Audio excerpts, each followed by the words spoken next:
We've been getting the calls on the candidates and people throughout the country that are supporting one of the candidates in the race, whether it's on the Republican or Democrat side. Just heard from Harvey Weinstein moments ago. On the line right now is David Limbaugh, and he is the brother of Rush Limbaugh, supporting Ted Cruz. Good morning, sir. Thanks for coming on. Thanks for having me on. I do have to say this right off the bat. I mean, you were not the black sheep in the family. You went on. You studied law, right? I mean, you went on. You pursued education, and your brother goes off and joins a radio station and goes into radio. And look at what happened to him. I mean, it's crazy, isn't it? How this all works out. That's what he always wanted to do. So he's 10 times more successful than I'll ever be. But I'm proud of him. Everything's good. Well, it's amazing what he has accomplished in this very difficult business of radio. So Ted Cruz is your man. Why Ted Cruz? Because I think what ails this country is abandonment of the Constitution and its principles of limited government. Ted Cruz is a constitutional conservative who will actually do something about rolling back government taxes, spending, and regulations. And he'll also he'll attack the administrative state, which no other president's really succeeded in doing, the EPA, the IRS, and he'll also reform entitlements. You look at Donald Trump, who doesn't even want to deal with entitlements, and he's talked about he's demagogued it like the Democrats. We're going to go bankrupt in 20 years or less if we don't reform entitlements. Ted Cruz has obviously been on board with that idea. There's no other choice. Hey, when Cleveland comes along in July, and let's say Donald Trump doesn't get to 1237,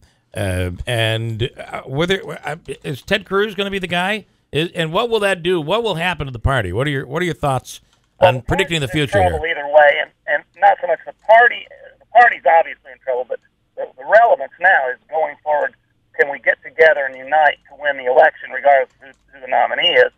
And I think Trump has done a great disservice to the system and to our party and to our unity by suggesting falsely, and he knows it's falsely, that Cruz is stealing the election and stealing these votes, and that delegates are being disenfranchised. Nothing has changed.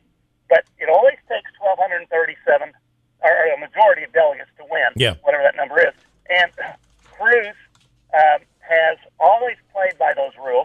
Trump is acting, and some of his supporters are acting as though he's entitled because he's ahead in the delegate count, and that a plurality is all that he needs to win the nomination.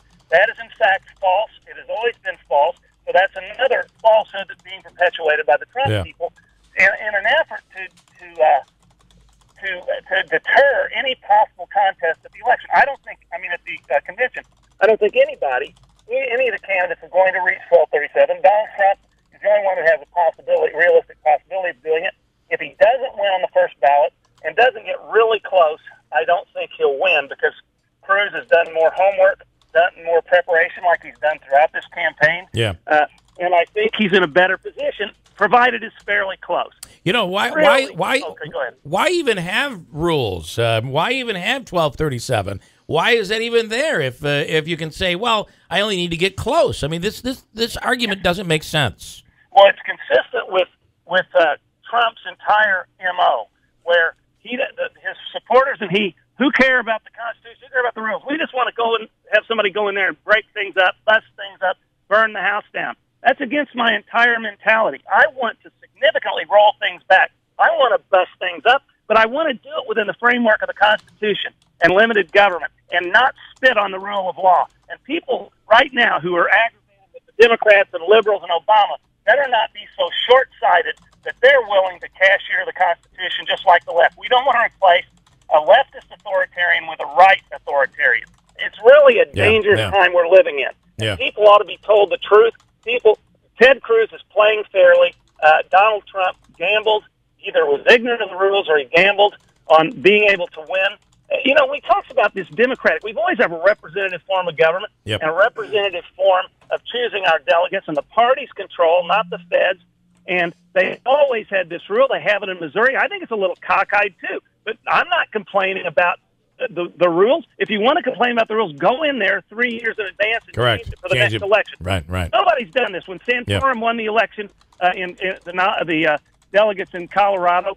Did Romney go and complain about the system? Yeah, it's crazy. Dangerous stuff. Yeah. David Limbaugh, I know you have a dental appointment and your time is up, and I really appreciate you coming on and again, stumping for Ted Cruz here today. You get some people out there in New York to vote against New York liberal values, will you? Okay. You may be surprised at it today. You might be surprised at it. I love upstate New York, or where all the outstate. Yep. It's a different. I love the city too, by the way, but just it's a little liberal for me. Different world, upstate, downstate. David Limbaugh, thanks so much for taking the time. All right. That's it. Got to go. Hold on at WIBX.